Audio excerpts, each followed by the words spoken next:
Betul. Mengandung dan melahirkan seorang laki-laki bukan melahirkan Tuhan.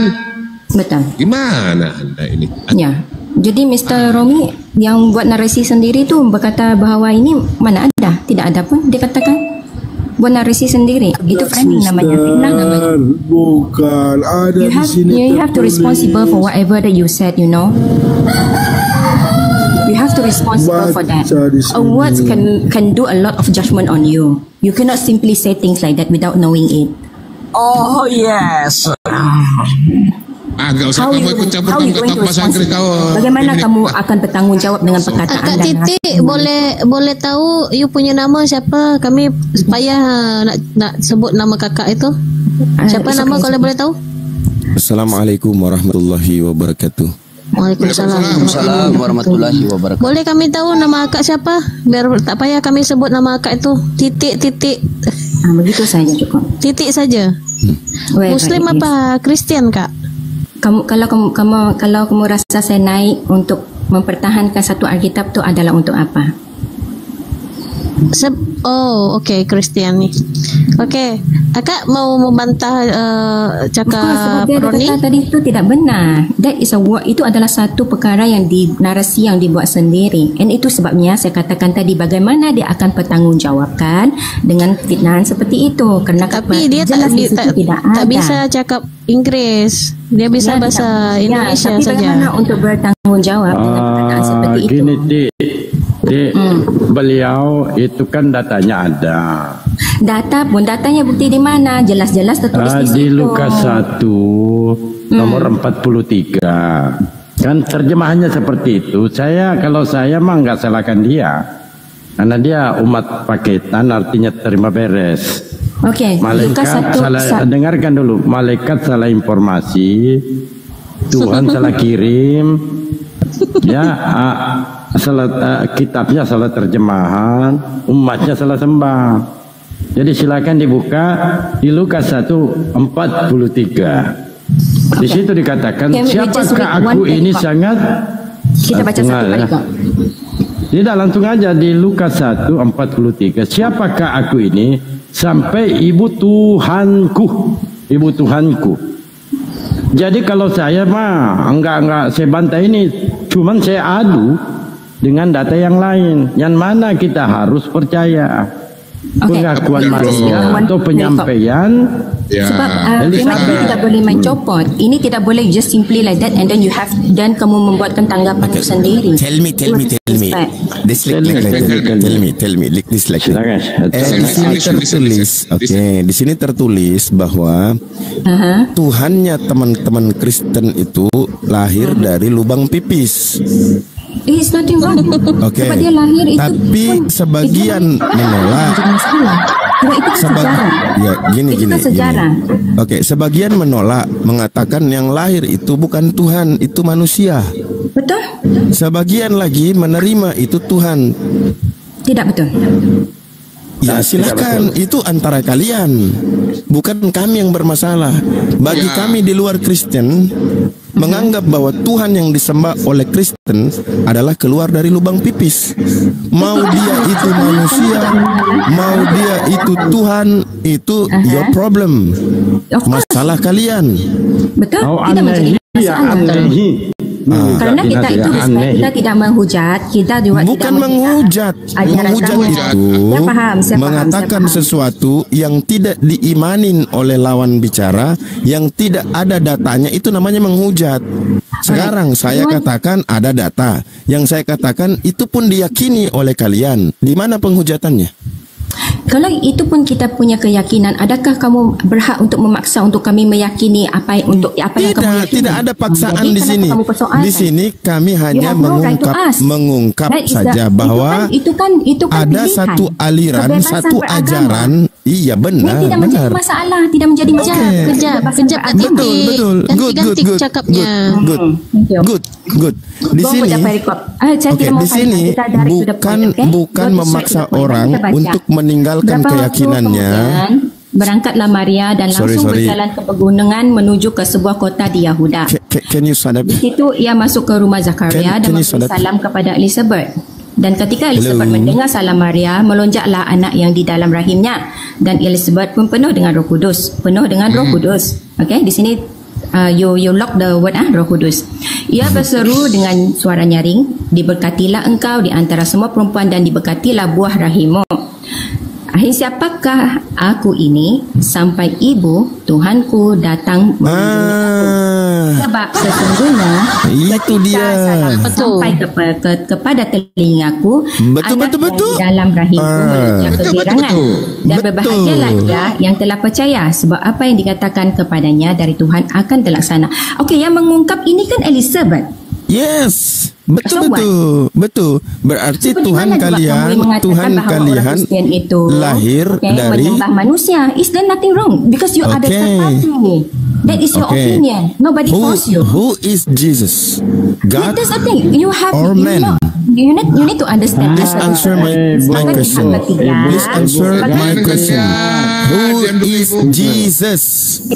God or man? How can I answer you if you meet me? Listen. Dengar dulu Ban Farid. Gantian Bu, kenapa sih ya? Coten Indo, coten Malaysia. Betul.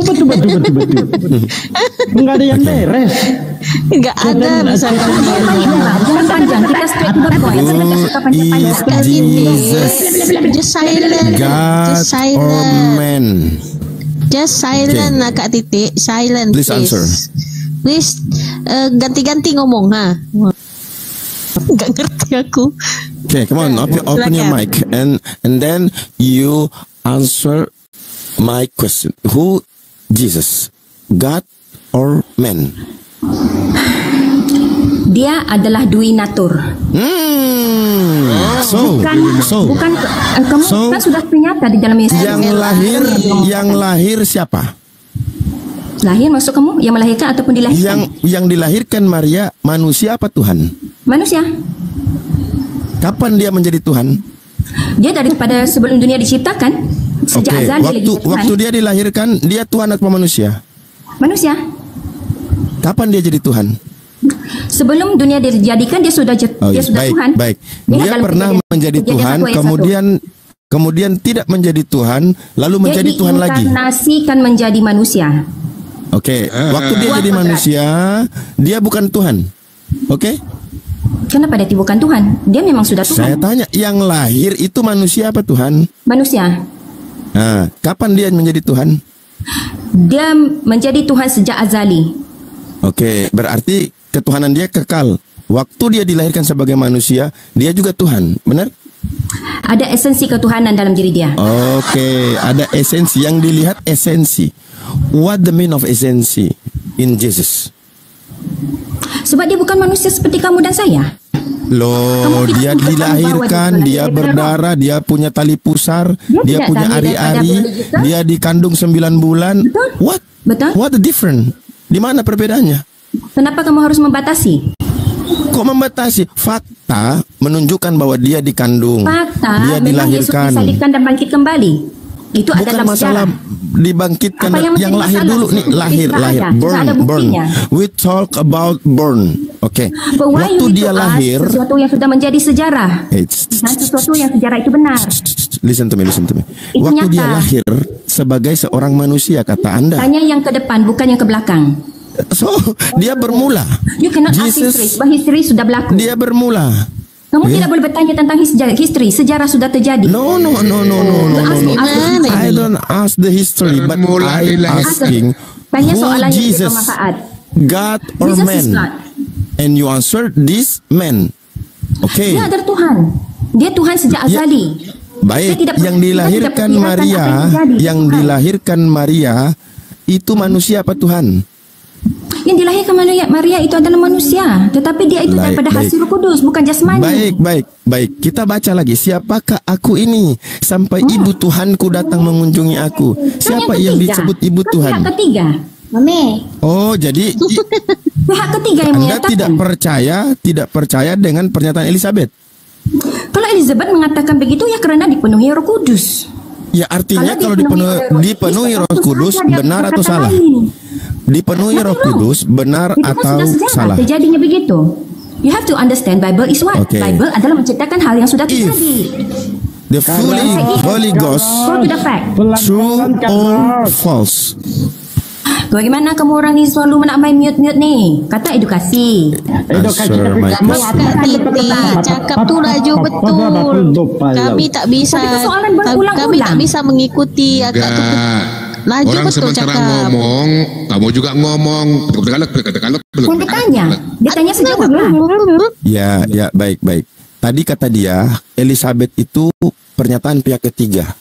Pertanyaan saya, benar atau salah pernyataan Elizabeth? Dia nggak bisa jawab. Oke, benar. Artinya yang dikandung tertulis, oleh kata dan saya nak dilahirkan, baik, Saya tidak boleh dikandung dan membaca yang dilahirkan, sudah tertulis. baik, dikandung dan dilahirkan Maria adalah Tuhan. Benar? Itu pendapatmu. Kok pendapat ini Elizabeth loh? Elizabeth berkata, siapakah aku ini sampai ibu Tuhanku datang mengunjungi aku? Yang disebut ibu Tuhan siapa? Itu kan Tuhan, itu kan seperti yang dikatakan tadi. Yang disebut Yesus ibu itu Tuhan sudah siapa? ada sejak azali. So, listen. Tuhannya Tuhan lah. Listen. Yang disebut ibu Tuhan siapa? Maria.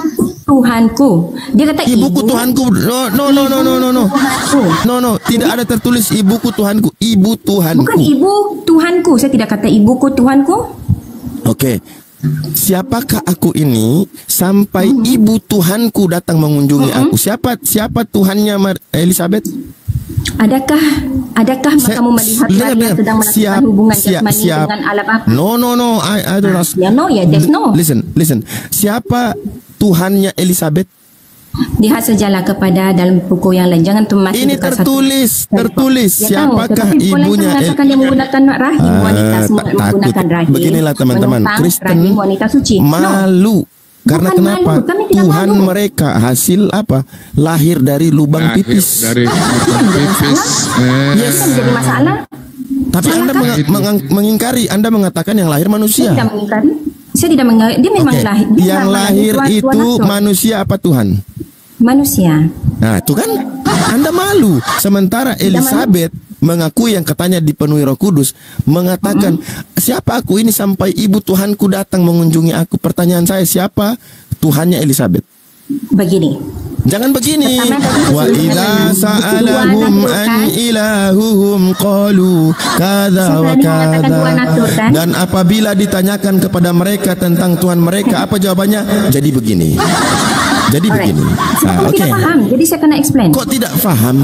Saya bertanya, Ibu, Alah, mentang-mentang pakai songkat, aku songkat kalau begitu. siapakah Tuhannya Elizabeth? Orang bercakap dengan orang menggunakan songkat. Please listen. Siapakah Saya tidak suka Tuhannya bercakap dengan orang yang Elizabeth? menggunakan ekor. Dari tadi aku pakai songkat. Okay, good. Oke. Alright. Siapakah Tuhannya Elizabeth? Jawab. Tuhannya Elizabeth adalah Tuhannya Yesus. Tetapi yang dikandung oleh Maria adalah Oke. Dui Nabi Biar. Saya teruskan. Okay. Tuhannya Elizabeth adalah Tuhannya Yesus. Baik. Siapa ibu Tuhannya Elizabeth dan Yesus? Siapa ibunya Tuhan? Siapa ibunya? Siapa Maria? ibunya Elizabeth? Oke. Berarti Tuhannya Yesus adalah Tuhan yang disembah oleh Elizabeth juga. Selepas kebangkitan. Aish. Kacau. Ini kacau. Kacau sudah. Anda berbicara di luar dari konteks yang ada tertulis. Ya, Anda mengajak kami melihat konteks. Anda mengajak kami membaca Bible itu jangan potong-potong, melihat konteks.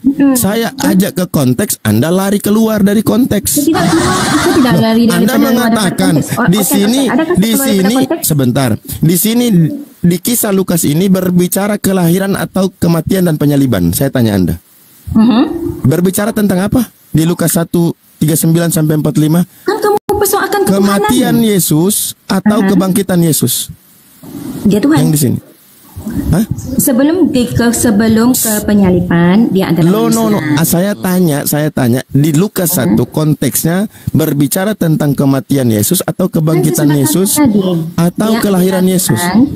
Dia Baik. adalah Tuhan. Kalau sebelum Anda itu, menganggap dia bahwa dia inkarnasi Tuhan menjadi setelah manusia. kematian dan kebangkitan, berarti Anda berbeda dengan pandangan Elizabeth di dalam Lukas 1.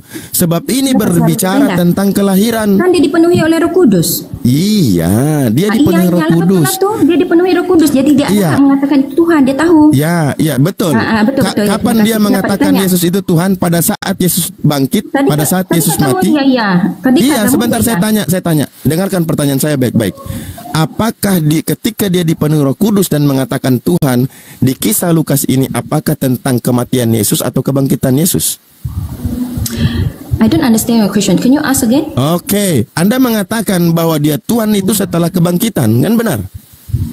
Sebab dia adalah Tuhan sejak azali, diinkarnasi menjadi manusia, dia mati di kayu salib, dia kembali lagi tauhid. Waktu dia lahir dia Tuhan atau bukan?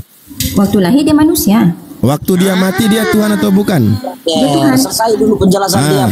Dengarkan. Waktu dia lahir bukan Tuhan, waktu mati Tuhan dia. Karena dia dihinaku kan? Di dalam kemanusiaannya ada ketuhanan. Ya. Dia dua kodrat. Kembali. Pernyataan Elizabeth, ya. Siapa aku ini sampai ibu Tuhanku datang mengunjungi aku? I ask to you, siapa Tuhannya Elizabeth? Anda mengatakan Tuhannya Elizabeth adalah Tuhan Yesus karena dia adalah dua kodrat. Dia mempunyai dua kodrat. Kemanusiaannya ada esensi ketuhanan. Oke, stop.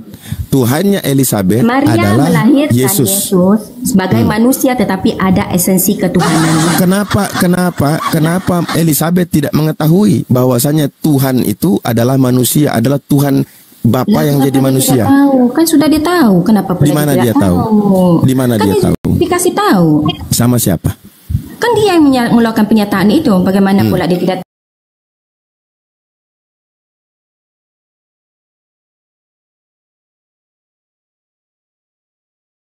Karena Al-Quran menyebutkan Isa putra Maryam itu bukan Tuhan. Dia adalah hamba Tuhan, utusan Tuhan. Ini ada Bang Zuma, asli bukan nih? Ya, sebentar dulu Bandir. Assalamualaikum warahmatullahi wabarakatuh. Guru Dasuma. Waalaikumsalam warahmatullahi wabarakatuh. Gantian Kak Tiara digedein kandaku. Lanjut dulu. Saya monitor dulu bentar.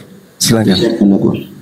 Nah, jadi kalau kawan-kawan Kristen mau konsisten, bahas di Bible. Jangan nyebrang ke Al-Quran. Kenapa? Kalau kalian nyebrang ke Al-Quran, udah itu namanya bundir. Ya, tapi kalau mau bahas Bible nih ada pakar-pakarnya, ada Kandaku, Bang Zuma, itu insya Allah bisa memaparkan. Nah, kalau kalian mau diskusi pakai data, ayo mainkan. Mana tadi yang sebut-sebut nama Bang Zuma ya?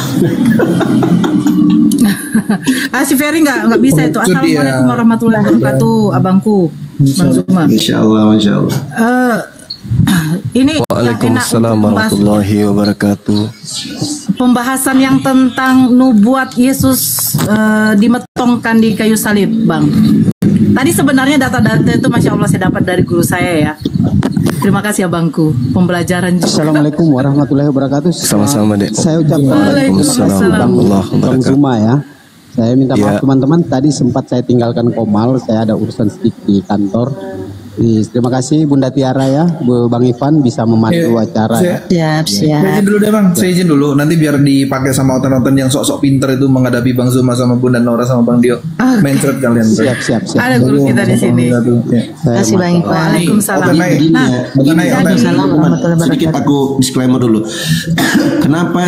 Kenapa oten-oten ini selalu sebut nama Kandaku nih Bang Zuma? Bang Zuma itu aja sama aku begini. Kenapa mereka sebut begitu? Karena mereka tahu Bang Zuma ini kalau berbicara tentang Kristen tak ada satupun pendeta yang mampu kalahkan dia. Makanya dia bernarasi begitu untuk menunjukkan dirinya hebat. Itu. Nah, dia mau tunjukkan ke kita dirinya hebat. Makanya dia selalu dan banyak sekali. Jangankan oten, sekarang ada Muslim pun terkadang dia bawa nama Bang Zuma untuk menaikkan derajatnya alias pansos. Itu ya. Jadi saya langsung percaya. Hati-hati Bampol, Dio. Bampol di bawah. Iya. Jadi begini, Bang. Banpol pun aku libas kan orang. Kita libas Banpol dulu ya aku. Udah Bang Dio, nanti jadi gorengan lagi. Malas aku sakit kepala kepala aku mendengarkan di room sana tuh gibah aja tentang di sini. Heran ya kan. Nah, Bang Melkia ini, abangku, beliau ini orang yang pengen sebenarnya belajar, ya kan? Terlepas dari dia mendapat hidayah atau tidak, yaitu mudah-mudahan Allah memberikan beliau hidayah kan. Beliau ingin belajar. Cuman di sini yang menarik itu sebenarnya konsep penebusan dosa ini. Nah, yang menubuatkan Yesus mati di kayu salib ini siapa? Terus, apakah dengan metongnya Yesus di kayu salib itu adalah konsep penebusan dosa? Nah, ini sebenarnya poin yang memang enak untuk dibahas. Untuk membantah adanya penebusan dosa. Begitu. Ya kan Bang Melki ya? Tadi saya sudah mengatakan gitu ya. Saya minta Abang di sini kita stay untuk menunggu guru kami. Oke, Abang? Bang Melki? Oke, lanjut. Oke, ya. Silakan Abangku. Ya. Bismillahirrahmanirrahim. Tema ini memang sangat menarik, ya. Tema ini sangat menarik dan juga menghantarkan kita kepada pemahaman terhadap fungsi dan tujuan kita diciptakan oleh Tuhan pencipta langit dan bumi. Di dalam Bible dan juga di dalam Al-Quran, Tuhan pencipta langit dan bumi kemudian menyatakan untuk menciptakan pemimpin di atas muka bumi. Kejadian 1:26 sampai 28. Diutus ke bumi untuk menguasai bumi ini untuk menjadi pemimpin. Syarat untuk bisa menjadi pemimpin tidak cukup dengan kemampuan fisik, tetapi harus dengan akal. Sehingga malaikat pun tidak sanggup kemudian untuk menerima amanat itu. Laut, gunung-gunung tak sanggup menerima amanat itu. Iblis pun tak sanggup menerima amanat itu untuk menjadi pemimpin. Maka satu kemudian ciptaan yang diciptakan oleh Allah dengan diawali pernyataan di dalam Al-Quranul Karim. A'udzubillahi minasyaitonirrajim. Wa iz qala rabbuka lil malaikati inni ja'ilun fil ardi khalifah. Dari proses ini kemudian Allah menyampaikan kepada makhluk langit, aku penciptamu hendak menjadikan seorang pemimpin di atas muka bumi bernama Adam. Para pembangkang dan pendosa, makhluk-makhluk yang pada dirinya ada ujub, ada kesombongan, kemudian protes. Kenapa engkau hendak menciptakan manusia, sedangkan mereka hanya akan membuat pertumpahan darah di atas muka bumi. Sedangkan kami, sejak dari dicipta sampai saat ini kami sudah mengabdi kepadamu. Kenapa harus menciptakan makhluk baru lagi? Pencipta kemudian mengatakan, inni a'lamu ma la ta'lamun. Aku Tuhanmu lebih tahu apapun daripada engkau sendiri. Tak ada yang bisa menghentikan pencipta. Seketika menciptakan kemudian Adam alaihissalam. Iblis dendam. Kamu mengatakan bahwa beliau itu bisa jadi pemimpin. Tengok aja nanti. Kubuat mereka itu mengecewakan dirimu. Simpulnya kemudian, kesimpulannya maksudnya, Iblis protes. Maka Iblis berupaya untuk menjatuhkan anak keturunan Adam, supaya Allah mensaksikan bahwa Allah itu keliru menciptakan manusia ini. Dengan menciptakan manusia akan hanya membuat kerusakan di atas muka bumi. Nah, sehingga beliau Iblis bersumpah di hadapan Tuhan untuk menyesatkan kemudian Adam dan keturunannya. Nah, itu yang terjadi. Sehingga adanya sistem atau pola yang dianut oleh orang Kristen dengan mengatakan dosa ditebus dengan menyerahkan darah manusia, itu semuanya adalah upaya Iblis untuk mencengkeram keturunan Adam dengan adanya konsep itu. Nyata kok di dalam kitab Bible, kitabnya orang Yahudi, Imamat 1:2 katakan kepada orang Yahudi, ketika mereka hendak mempersembahkan korban penebus salah, penebus dosa, maka perintahkan kepada mereka untuk mempersembahkan darah hewan, domba, kambing, sapi, lembu. Itu kata Tuhan. Imamat 1:2. Bagaimana dengan kata Yesus? Coba Anda baca di dalam Matius 19. Guru, ya paman, apa yang harus kami lakukan supaya kami bisa memperoleh hidup itu? Yesus mengatakan apa? Jangan kau membunuh, jangan kau membunuh, jangan kau membunuh, jangan. Perintah ini kemudian diteguhkan oleh pengikutnya, tidak membunuh manusia. Andai saja Yesus ini mengajarkan penebusan dosa dengan darah manusia, maka Yesus akan berkata, bunuhlah aku, sebab aku datang untuk nebus dosa kalian. Tapi tidak ada. Di dalam Matius 8 nomor 4 coba Anda lihat. Apa kata Yesus? Pergilah kamu, perlihatkanlah dirimu di hadapan imam. Persembahkanlah persembahan yang diperintahkan oleh Nabi Musa kepadamu. Nah coba. Jadi kenapa Yesus tidak mengajarkan, ayo segera lakukan nubuatan yang ada di dalam kitab perjanjian lama. Segeralah untuk menyalibkan aku untuk dosa-dosa kalian. Tak ada sedikit pun ajaran Yesus kayak begitu, nggak ada. Tak ada sama sekali. Tak ada. Bahkan kalau Anda melihat ketika Yesus itu hendak dibunuh, apa kata Yesus? Yang hendak membunuhku ini adalah anak-anak iblis. Jadi penyaliban untuk manusia menebus dosa itu tak ada, bang. Nggak ada sama sekali. Tapi lagi-lagi 30 tahun, 40 tahun, 50 tahun setelah Yesus terangkat ke langit, muncul konsep nebus dosa dengan darah manusia. Nah, siapa yang kemudian mempelopori konsep ini? Siapa yang memprakarsai kemudian? Itu tadi, iblis yang sudah bersumpah, aku akan menyesatkan anak keturunan Adam. Kalau di Islam, kayak mana kemudian mau menyesatkan? Kita sembah pencipta langit dan bumi. Kita beribadah kepada pencipta langit dan bumi. Tetapi Kristen menyembah kepada penciptaan. Disebabkan kenapa? Propaganda iblis yang tadi. Coba Anda lihat. Mungkin tadi sudah disampaikan oleh Dinda Nora. Di dalam Yohanes 11. Nomor 45 sampai nomor 57. Baca. Tekuni baik-baik. Itulah dasar pijakan kenapa orang Yahudi ingin membunuh Yesus. Bukan karena dosa waris. Yang tahu TKP, yang tahu perkara, yang menjadi saksi, yang menjadi pelaku pada masa itu adalah orang Yahudi, bukan Kristen. Kristen ini kelompok baru yang dibentuk di Antioquia oleh Paulus. Kisah Para Rasul 26:11. Jelas itu. Artinya apa?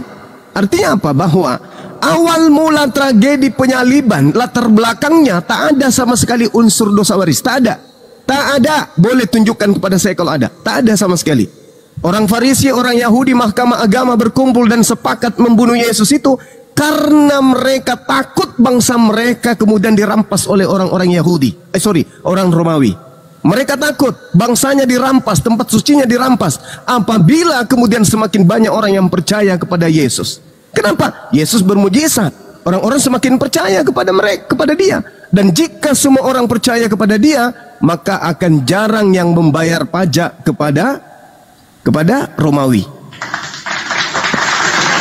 Kalau sampai itu terjadi, maka orang Roma akan datang merampas tempat suci mereka dan bangsa mereka. Celaka. Maka solusinya kemudian imam kepala Kayafas tahun itu juga membuat nubuat. Nah, itu baru nubuatan Yesus. Jadi kalau berbicara mengenai nubuatan Yesus, baca di Yohanes 11. Jangan lari ke Yesaya 53.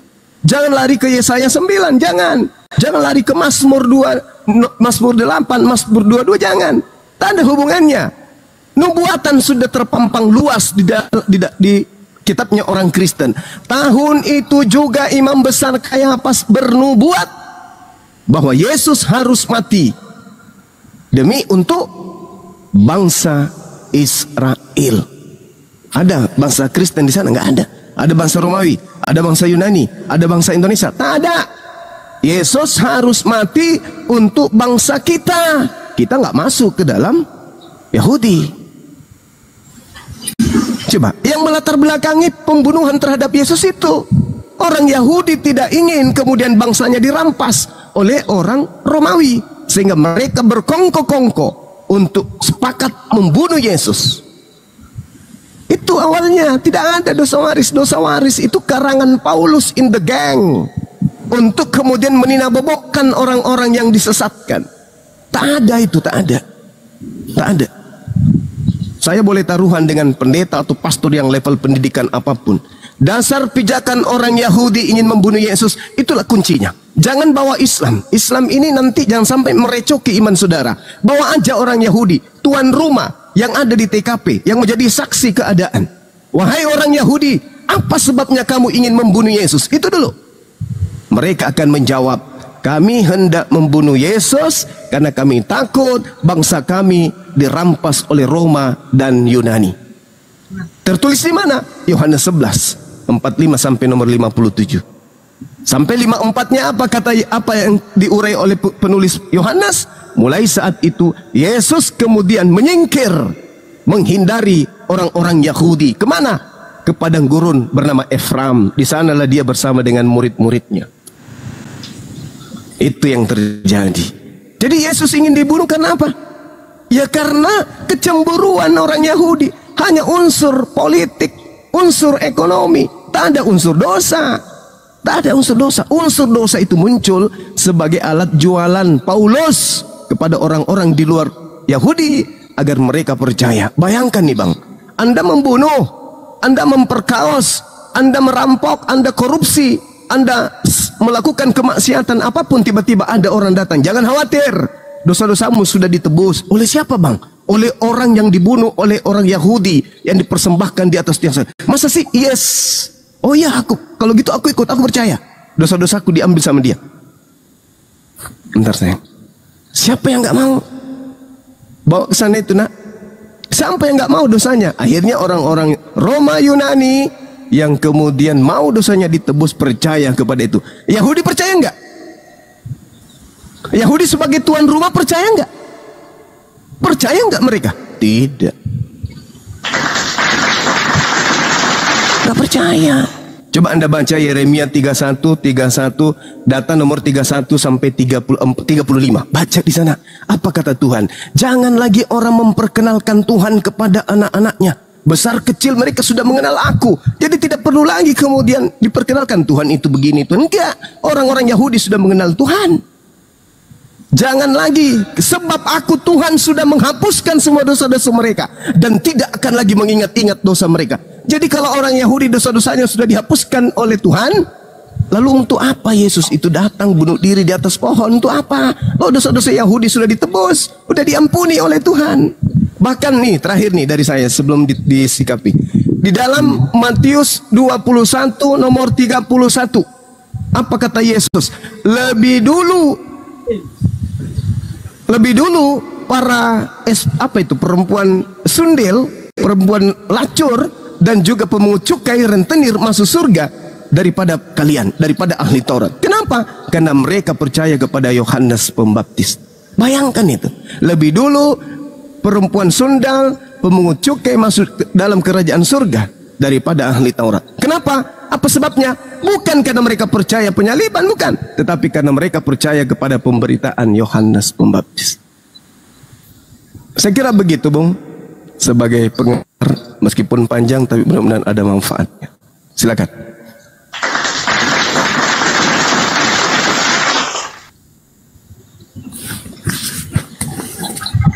Bang Melki, silakan. Gini Bang Juma, saya belum bisa menanggapi lebih jauh. Saya masih perlu belajar. Siap.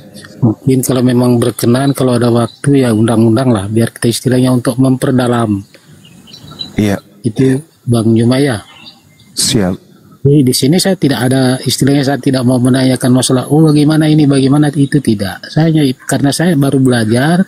Yang jelas untuk bertanya dulu kita harus mengerti dulu. Ya Bang Juma ya, artinya kita harus mengerti dulu, baru bolehlah kita bisa oke. Mungkin saya harus perlu banyak belajar dari Bang Juma. Kalau memang berkenan, artinya sangat berkenan Bang. Iya, artinya tidak mungkin, karena untuk menuju sesuatu itu mungkin kita harus perlu jalan yang Bang Juma ya.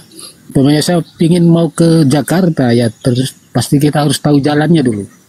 Betul.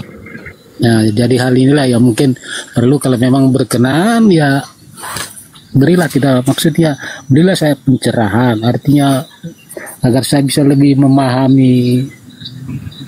Saya tidak mungkin langsung bisa saya ikut Pak Juma bisa karena masuk Islam. Tidak betul. Itu. Mungkin ya saya harus belajar dulu. Saya harus tahu baru saya bisa ikut. Kalau untuk langsung terjun, langsung saya, gimana saya mau masuk Islam ya belum. Iya, harus belajar Bang, karena Islam itu memang diwahyukan oleh Allah untuk orang-orang yang menggunakan akal. Gak boleh berislam orang kalau gak pakai akal. Jadi untuk masuk ke Islam itu harus benar-benar selesai tugasnya belajar, baru masuk Islam. Iya. Dan itu makanya ya mungkin ya perlu dibimbing. Kalau tidak mungkin juga saya bisa memahami sendiri kalau tidak ada yang menuntun. Ya betul sekali. Iya. Yang pada prinsipnya kemudian keunikan agama Kristen ini adalah satu-satunya agama yang mengaku dari agama langit, tetapi prosesi keagamaannya itu sama seperti penganut ajaran paganisme, sama dengan orang-orang yang persembahkan manusia kepada dewa Molok.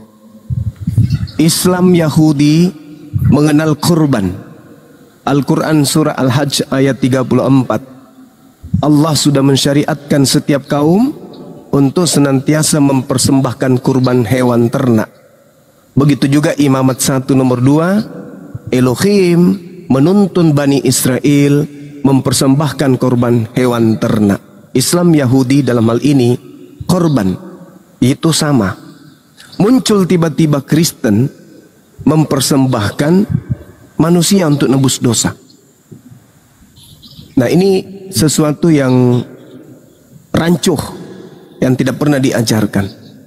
Oleh karena itulah kemudian selidik punya selidik, ada apa sebenarnya dengan Yesus ini?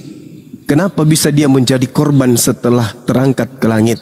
Yang tadinya dipersembahkan untuk kemudian kasus politik ekonomi, kok tiba-tiba berubah menjadi tebus dosa. Padahal tuan rumah mempersembahkan Yesus untuk supaya orang Roma tidak merampas bangsa mereka. Nah, tapi nilai itu kemudian bergeser setelah munculnya ajaran Kristen ini. Seakan-akan latar belakang pembunuhan Yesus ini karena dosa. Padahal itu tak ada. Latar belakang pembunuhan Yesus itu karena unsur politik. Saya bacakan di dalam Yohanes 11 nomor 45. Di situ jelas dikatakan, banyak di antara orang Yahudi yang melawat Maria dan menyaksikan sendiri dengan mata mereka apa yang telah dikerjakan oleh Yesus. Mereka kemudian percaya kepada Yesus. Percaya. Yesus mereka saksikan bisa membangkitkan orang mati, bla bla. Akhirnya mereka percaya Yesus ini pasti bukan orang sembarangan. Yesus ini Mesias.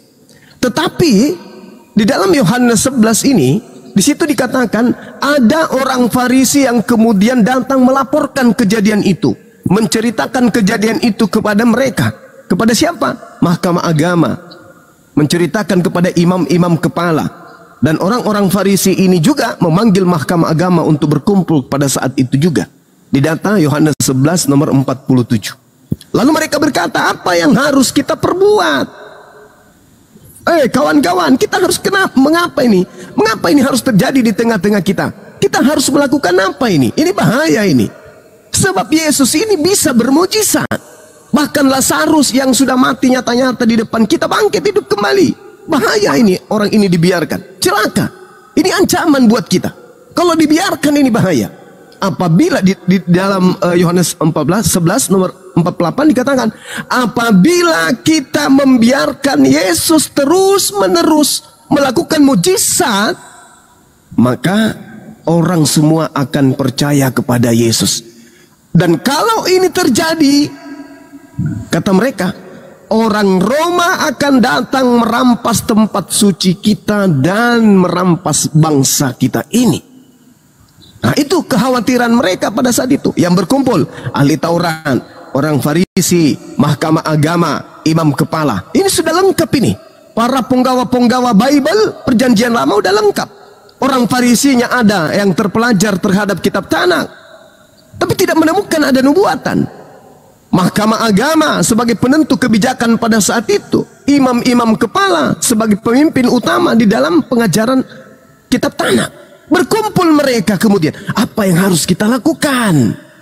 Andai saja konsep Kristen itu betul, maka orang Farisi, mahkamah agama, imam kepala akan sepakat. Kenapa khawatir? Dia datang ini kalau memang betul dia Mesias kita, berarti dia datang untuk mati untuk dosa kita. Enggak usah khawatir. Tanya ke beliau, karena dia adalah anak Tuhan, dia adalah anak Elohim, dia adalah hamba Tuhan yang suci. Ajak beliau berdiskusi, sampaikan kepada beliau, karena beliau lebih tahu daripada kita. Dia Mesias. Panggil Yesus. Mesias, Yesus, ya paman, kamu tahu kan kalau kau dinubuatkan untuk mati demi dosa-dosa dunia? Ya tahu. Nah, ini sudah mau dieksekusi. Baik, siapkan segera. Ya, siapa yang mau eksekusi saya? Tiangnya, salibnya, hari apa, jam berapa? Ayo panggil imam-imam, panggil semua rakyat untuk kemudian berkumpul. Saya sudah siap untuk dieksekusi. Adakah seperti itu? Tak ada. Tak ada. Bahaya ini kalau kita biarkan Yesus. Semakin banyak orang percaya, maka semakin banyak orang yang percaya, semakin kurang yang membayar pajak. Kalau itu terjadi, bangsa Roma akan datang dan akan merampas tempat suci ini dan bangsa ini. Lalu apa yang harus kita lakukan? Sepakat kemudian mereka bahwa imam kepala Kayapas tahun itu juga bernubuat, orang ini, Yesus ini harus mati demi bangsa kita. Coba Anda baca di dalam Yohanes 11 nomor 50, di situ jelas sekali imam kepala mengatakan bahwasanya kamu tidak insaf dan kamu tidak tahu ya bahwa Yesus ini harus mati. Harus mati, sebab kalau dia tidak mati maka Roma akan datang merampas, maka dia harus mati untuk bangsa kita. Coba Anda baca di 53-nya. Mulai saat itu juga mereka sepakat untuk membunuh Yesus. Karena apa? Karena mereka tidak mau bangsanya dirampas. Ada dosa waris? Tak ada. Dosa waris itu muncul belakangan karangan Paulus.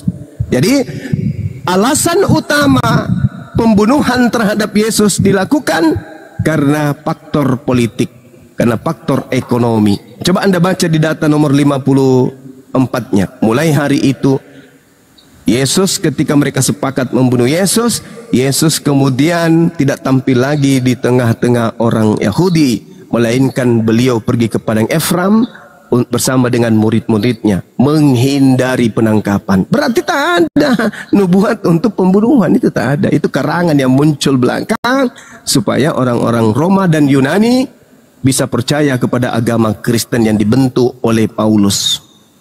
Saya kira begitu saudara. Silakan Anda dalami Yohanes 11 nomor 45 sampai nomor 27. Cikal bakal latar belakang kenapa orang Yahudi ingin membunuh Yesus. Jawabannya ada di situ. Ada ndak di situ di antaranya karena dosa waris? Tak ada. Tak ada sama sekali. Tak ada sama sekali. Tak ada sama sekali. Makanya Al-Quran datang meluruskan fitnahan itu. Saya kira begitu. Silakan teman-teman yang lain.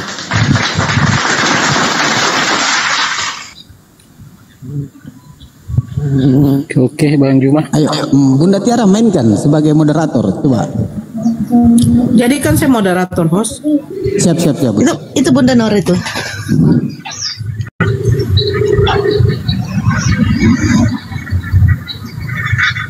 Pak Melki, silakan Pak Melki. Setidaknya tanggapin. Dosa waris itu memang dari manakah Anda dapat konsep dosa waris yang selalu dikeluarkan oleh bapak-bapak pendeta yang di gereja? Dari mana mereka dapat konsep dosa waris itu, Pak Melki? Oke, sudah Bunda Nora ya, sudah. Oke. Tadi kan sudah. Halo. Tadi kan sudah saya sampaikan di sini, saya orang awam ya Bu ya. Saya ingin mendengar. Artinya biar bisa saya belajar lebih untuk mengenal betul-betul tentang kebenaran. Jadi Ibu mau tanya saya konsepnya dari mana, ya saya tidak paham karena saya orang awam. Jadi di sini saya ingin mendengar dari Bang Juma, kalau memang bisa, kalau berkenan, bikinkan semacam channel edukasi ya untuk mempelajari hal-hal yang baik tentang Islam itu. Jadi kita bisa mendengar. Kalau di channel-channel begini kan ya mungkin terlalu tercampur ya. Biar kita bisa membahas. Padahal saya ingin belajar lebih jauh dulu, lebih dalam masalah Islam. Mungkin ada berkenan, mungkin ada channel-channel yang perlu diberitakan Pak Juma. Ada banyak channel yang kemudian bisa dijadikan sebagai bahan kajian, sebagai bukan kajian Pak Juma, saya tidak terlalu mengerti yang begitu. Artinya,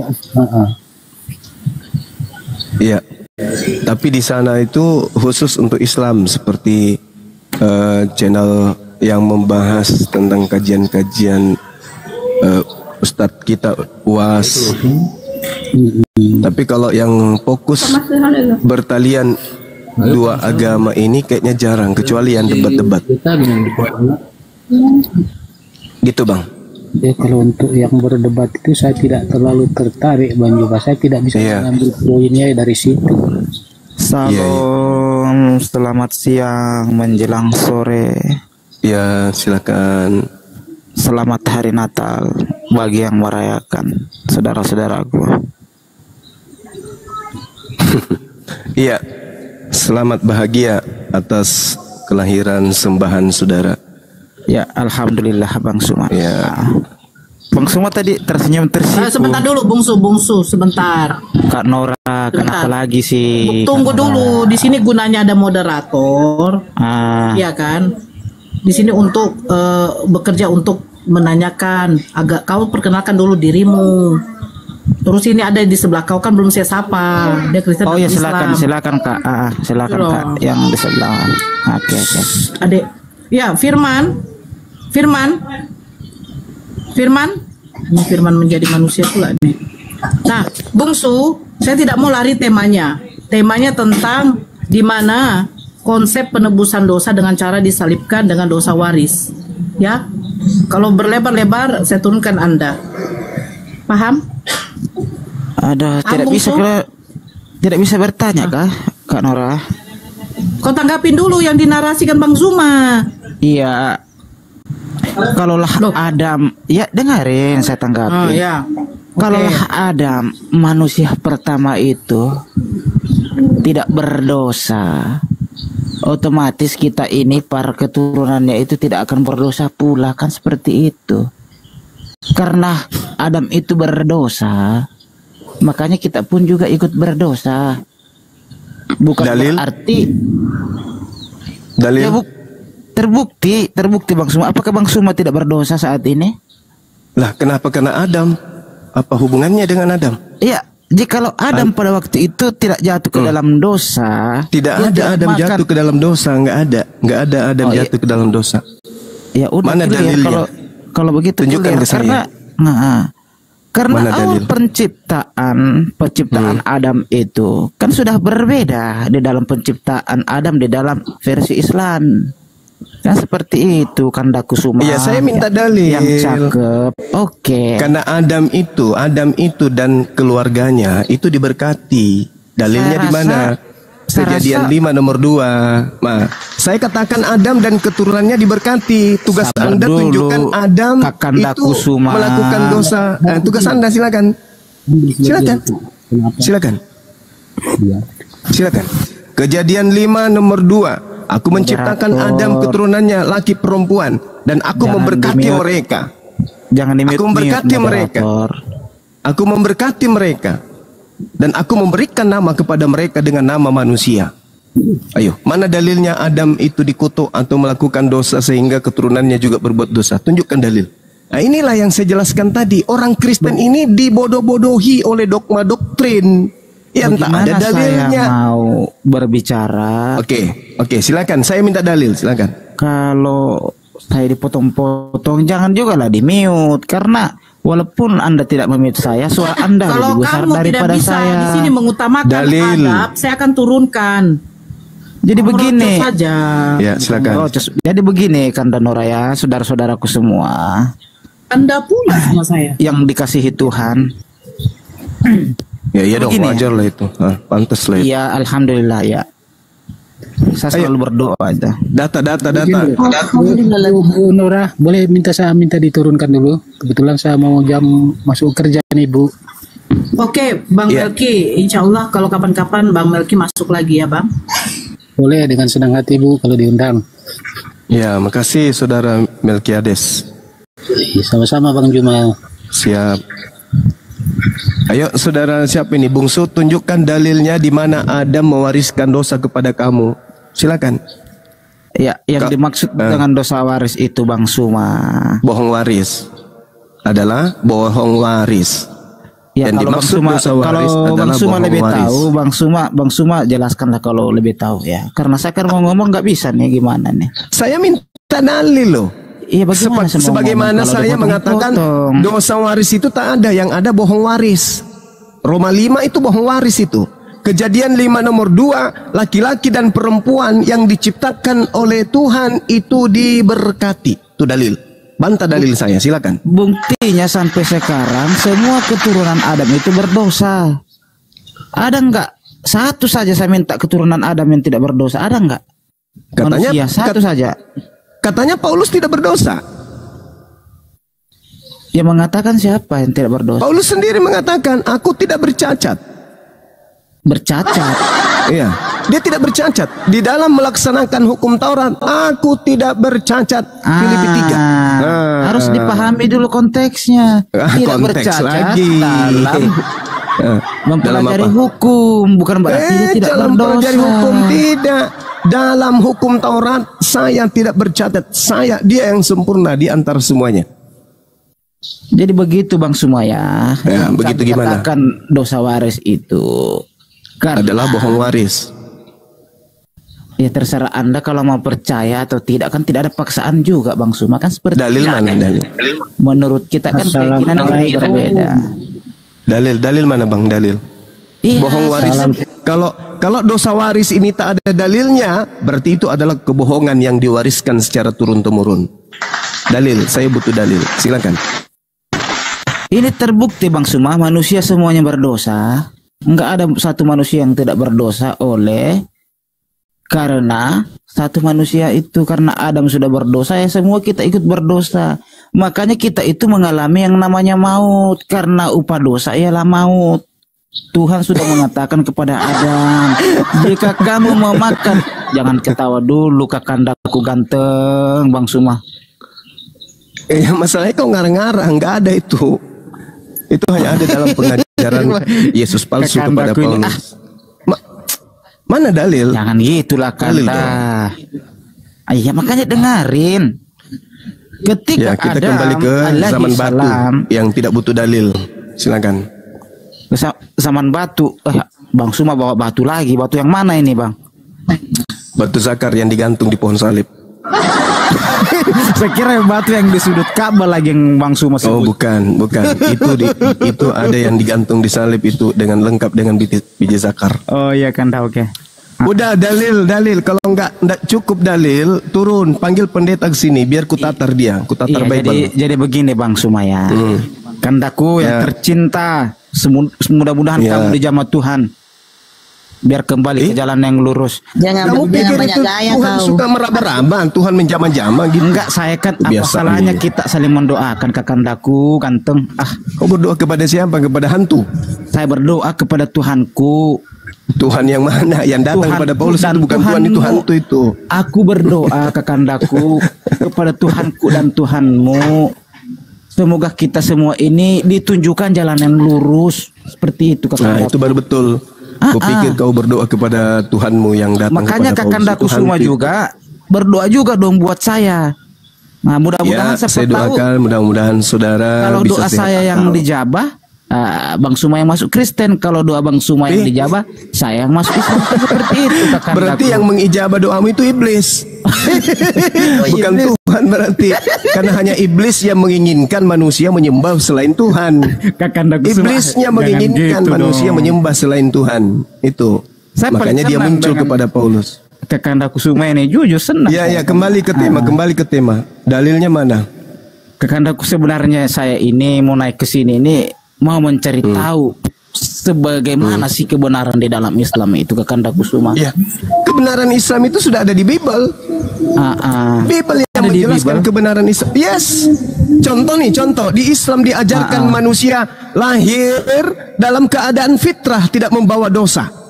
Di agamamu, kitab Roma, manusia membawa dosa sejak lahir. Itu ajaran setan itu. Anda tidak melakukan apapun baru keluar, sudah bawa dosa. Itu ajaran siapa? Kamu belum melakukan apa-apa, kau sudah dikasih dosa. Itu bohong. Betul. Itu kebohongan itu. Saya sangat sepakat, Bang Suma. Nah, itulah. Kenapa? Jadi Bible bisa jauh sedikit sebelum dulu. Al-Quran itu sudah menjelaskan tentang kebenaran Islam. Gitu, Bang. Sepakat ini dengan perkataan Bang Suma ini. Nah, itu dia makanya. Ketika Bang Suma mengatakan bayi baru lahir itu tidak berdosa, saya sepakat sekali. Nah, terus kenapa Paulus mengajarkan manusia lahir sudah bawa dosa? Sabar dulu, bukan membawa dosa. Lalu manusia bayi lahir itu karena dia belum mempunyai yang namanya pengetahuan, makanya dia belum berdosa. Terus kenapa? Kenapa dia si dibawa? Adam, seperti si Adam dikatakan tadi, dia berdosa? Sebelum dia mendapat pengetahuan, dia belum berdosa. Tapi ketika si bayi itu tumbuh dewasa, sudah mengetahui baik dan buruk, disitulah bayi itu mengetahui namanya dosa, mendapat dosa. Karena Jadi sudah menurut mengetahui baik dan buruk. Jadi menurut kamu, jadi menurut kamu lebih baik manusia itu tidak tahu baik dan buruk, gitu? Ya, sepertinya harus seperti itu. Berarti kalau begitu, apa bedanya kau dengan monyet? Berbeda lah kita dengan monyet. Kok berbeda? Monyet tidak tahu baik dan buruk. Kamu juga mau supaya manusia tidak tahu baik dan buruk. Berarti kamu mau agar manusia ini tidak berakal. Hidupnya kita kan dulu diciptakan Adam itu kan tidak seperti itu, Kakanda Kusuma. Adam dicipta menurutmu, Adam dicipta tidak tahu baik dan buruk. Bahkan untuk mengetahui dirinya telanjang ataupun tidak, itu Adam nggak sadar. Dan kamu mau kita hidup seperti itu? Tidak tahu baik dan buruk gitu. Yang dimaksud dengan yang tidak tahu dengan baik dan buruk itu seperti ini, Bang Suma. Dia tidak mengetahui yang namanya kikuk-kikuk, tidak mengetahui yang namanya kawin-mawin. Pokoknya itu kambing, itu kera, itu kambing tahu. Hei, Adam dicipta lengkap dengan kelaminnya. Adam dicipta dengan seorang wanita. Kambing, sapi, babi, anjing juga tidak tahu baik dan buruk. Kenapa mereka masih kikuk-kikuk? Bang, Kakanda Kusuma. Berarti kamu mau hidup seperti hewan. Kalau Adam hidup seperti hewan, bagaimana dia mau jadi pemimpin di atas muka bumi ini? Kunci untuk menjadi pemimpin di atas muka bumi, wajib hukumnya Adam tahu baik dan buruk. Jaga toilet di pasar umum, Bang Suman. Bodoh, otak mangkok, Saya lihat di pasar Senen ada penjaga toilet gondrong kumal. Itu siapa? Coba periksa KTP-nya. Jangan sampai itu yang datang kepada Paulus.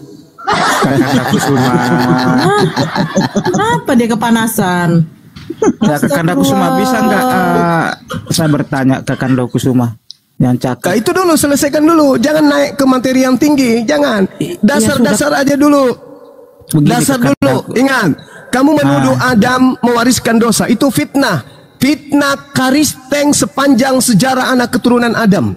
Satu-satunya agama di atas muka bumi ini yang memfitnah manusia pertama Adam adalah agama Kristen. Fitnahannya itu sangat keji. Adam dipitnah mewariskan dosa kepada keturunannya. Itu adalah pekerjaan iblis. Roma 5 nomor berapa itu? Nomor 12. Itu fitnahannya terhadap Adam. Padahal Adam ini mewariskan ilmu pengetahuan kepada keturunannya agar keturunannya kemudian mampu menjadi pemimpin di atas muka bumi. Kristen mau agar Adam itu tidak tahu baik dan buruk supaya Adam dan keturunannya hidup ala binatang.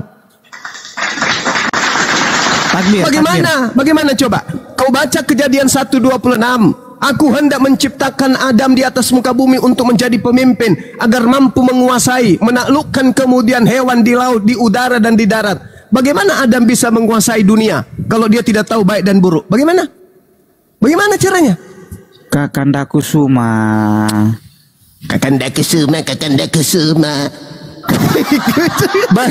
Bagaimana caranya Adam menjadi pemimpin kalau otaknya tidak berfungsi, dia tidak tahu baik dan buruk? Gimana caranya? Coba kamu lihat orang gila tuh, orang gila coba kau lihat. Orang gila tidak tahu baik dan buruk. Kalau kamu mengatakan Adam berdosa karena makan buah ilmu pengetahuan, kau tengok orang gila itu bisa jadi pemimpin kira-kira? Untuk jadi pemimpin terhadap dirinya saja kalau bisa, apalagi mau menaklukkan bumi. Gimana dong? Harusnya kita ini berterima kasih kepada Adam, bukan malah memfitnahnya, mewariskan dosa. Itulah agama Kristen. Lucu Kristen ini. Tak ada bedanya Kristen ini dengan iblis.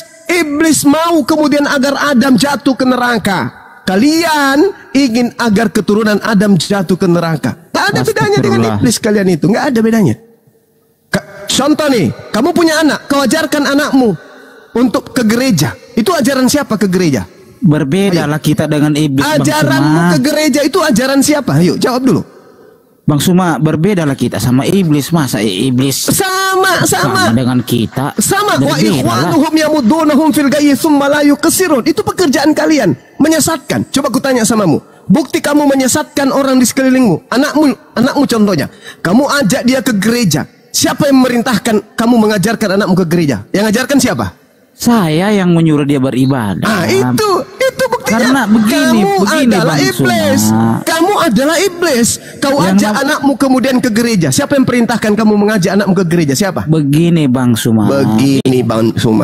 Bisa nggak sedikit saja? Ya silakan. Kalau kamu menyampaikan ilmu, silakan. Mau sampai 2 hari kau ngomong di sini nggak apa-apa. Tapi kalau cuma bohong, nggak apa-apa. Sejengkal saja. Nanti Bang Suma yang berbicara 3 depa atau berapa depa. Ya silakan.